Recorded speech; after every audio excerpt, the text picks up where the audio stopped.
Okie bloopers, Niitaniko Cutjaw, and welcome back to my channel. So health is something that more or less has always been on people's mind, even now during the pandemic. I wanted to take a moment and talk about the medical industry as a whole and how it evolved drastically from natural health remedies the natives used to the capitalistic bureaucracy it has become today.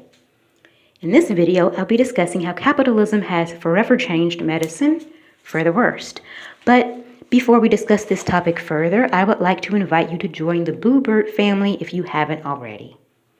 If you're new to my channel, I predominantly discuss issues that impact the Native American community as well as general social topics that impact everyone. So if you're interested in gaining true, complete knowledge of Native Americans and Indigenous people as a whole, you are encouraged to like, comment, and subscribe. Follow me on my other social media, including Twitter and Instagram. Visit my blog site, link in the description. Also, if you would like to support this channel further, you may do so by becoming a patron through Patreon for as low as $2 per month. By becoming a patron, you'll receive access to exclusive content, including polls, quizzes, exclusive videos, early videos, media reviews, and even excerpts from my first upcoming novel series, Saints of a Warriors class. You can start at any time and cancel at any time. If you are unable to become a patron, it's understood, but any support toward this channel, both physically and in spirit, is greatly appreciated. Okay, so the United States, Canada, Hawaii, and Australia all belong to Indigenous people who have their own culture and way of life.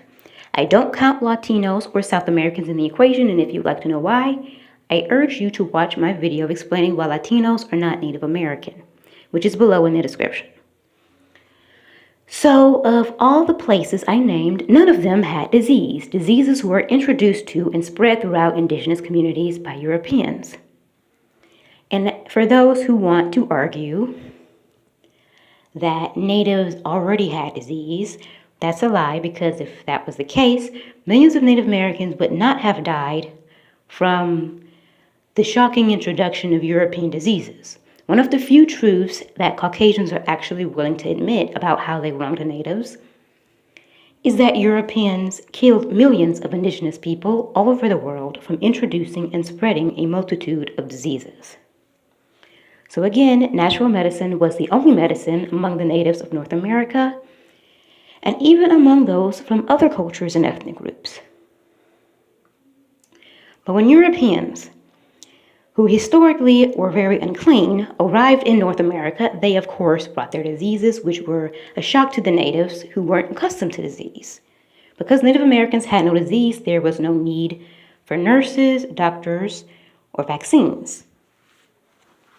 The only health issues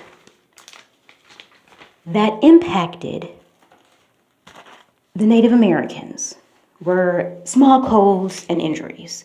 Every Native American tribe had a highly respected individual or group of individuals who possessed extensive knowledge of medicine and who had skill and inherent ability. When Europeans first arrived in North America, and even sporadically afterward, they harnessed their diseases and used them for biological warfare against Native people. Native Americans were able to eventually create their own vaccines, so to speak, from their limitless knowledge of herbs, plants, and other naturally occurring substances. These remedies were typically administered by a tribal medicine person or another well-learned individual. Many people would liken modern-day doctors to Native medicine men, but those are two drastically different things. Doctors are manifestations of Eurocapitalism, subversions of natural healing human beings were always meant to utilize, and are individuals who usually seek out the medical field strictly for financial gain. I mean, we've all heard the whole doctor or lawyer verbiage at one point or another. There's this rhetoric you hear frequently in ads and commercials for nursing schools or medical programs that try to make it seem like people become a part of the medical field because they want to help people. And although there are those interested in medicine to help others, the overwhelming majority of medical professionals are there for the money, period. People go to the medical field primarily because it provides economic stability and a large income once all those student loans are paid off. The modern-day medical field has undermined natural healing by forcing man-made substances and expensive medical procedures upon everyone. Using natural items from the earth is somehow deemed inferior to some mysterious pill, despite how people survived for millenniums without these medications. Medicine is part of a money scheme today, and the medical industry itself is a system that thrives off of sickliness. When you think about it, this makes sense. If everyone was healthy, there would be no need for doctors. And if there was no need for doctors, there would be no need for the medical field. So the key is to subversively weaken and sicken the general public while simultaneously generating large profit in the process. Since people care, for the most part, about their health, they subconsciously value those who are able to help them, and they're typically willing to pay however much to achieve this. Knowing this, the medical field has been configured to give a small amount of people a large sum of money for the medical, quote-unquote, expertise. The medical expertise those in the modern-day medical field offer can always be achieved through natural means, but the dominant society wants people to believe otherwise. And in the case of Indigenous people, we've lost a substantial amount of information on or access to ancient tribal remedies thanks to centuries of Caucasian sociological interferences. The medical field consists of individuals who've been indoctrinated for years by needless and unessential coursework that has absolutely nothing to do with health. For example, those in medical school have to take many math classes. Now, most real-life applications of math typically only require knowledge of basic grade school level math. Very few medical procedures require use of parabolas, for example. I've heard physics professors and even actual medical professionals admit that the majority of the things taught in medical school and school in general is never actually used. The main reason for forcing students to master or even learn principles and information that won't be utilized is to create competition. Someone who hates people and is selfish but is good at calculus has a higher probability of becoming a pediatrician than someone who loves children but keeps failing biology. The point of making the medical field so competitive is to increase the earning potential of those in it. People are sicker today than ever before, and this is being done on purpose. Ultimately, the system doesn't truly want healthy citizens. As mentioned before in this video, if everyone is healthy, there would be no point in having medical personnel. If everyone were healthy, the medical field would not make any profit. If people are sick, they'll go to the hospital, and everyone will get a piece of the pie. Not just the nurses and doctors working directly with patients, but the pharmaceutical companies, the construction companies that built the hospital, the insurance companies, and in many cases, even the law firms. It's simple supply and demand. And for those who are confused as to how agents within the dominant society are breaking the citizens' bodies down, just look at the nutrition information panel on the back of that box of cookies and see all the chemicals and harmful additives that's put inside it.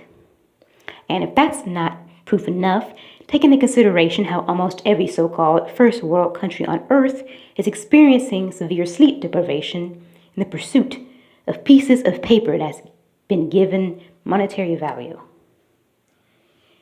If you're sleep deprived, you will eventually develop a long-term illness or even a disease. Now, I'm not here to just mindlessly attack medical professionals because I'm well aware of the sacrifices and hard work that go into becoming a part of the medical field.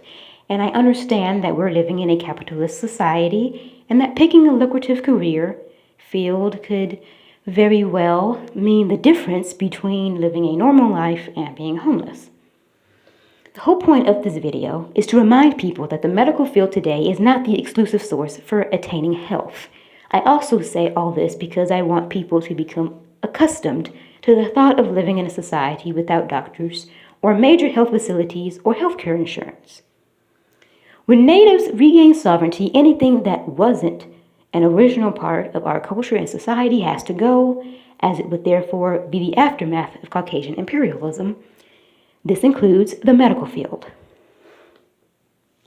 As a part of my goal to reacclimate myself to my own culture, I choose to utilize natural substances for health purposes, fruits, vegetables, anything besides medications, or having to undergo medical procedures. I believe this will be in the best interest of everyone, whether or not they're indigenous. Yet another thing on my to-do list would be to stop eating mainstream foods and start eating foods similar to that of my ancestors. One of the many reasons why people are lactose intolerant and have skin problems is because they are consuming a diet that consists of products that their bodies are essentially rejecting. Human beings were never meant to consume food with chemicals and other man-made additives. If they do, the chances that they'll eventually develop health issues increases astronomically. But pure, unadulterated food is extremely difficult to come by, especially in America. Bison, for example, which used to be a staple in most Native Americans' diet, are endangered because their land that they used to graze on has been cleared to give way to, buildings, businesses, capitalism, basically. European capitalism and imperialism has changed the Native American diet, which is why a lot of Native Americans have health problems. But anyway, there is still a way for Native Americans to practice health remedies that our ancestors use. This information is still available. It's just a little bit more difficult to attain, but it's still out there. It's still available. We just need to come together as a unit. I know because of Trail of Tears and relocation efforts, we're physically separated from one another, but we're going to have to find ways to come together in order to find ways to bring back our diets, to bring back our health remedies. Now, because the modern day medical field is so overwhelmingly prevalent today, under certain circumstances, you may not have a choice but to partake in it and thereby promote it. But it's still important to always remember that you are ultimately a dollar sign to the industry. Native Americans were able to help our people achieve optimal health completely free of charge because we lived in a society where health wasn't dictated by capitalism. And one day soon, we will again be able to live in such a way. But I would like to hear your thoughts on this matter, so leave your comments down below. And with that being said, I'm Cut Jaw, this is The Bone Thread, and I'll see you all in the next video.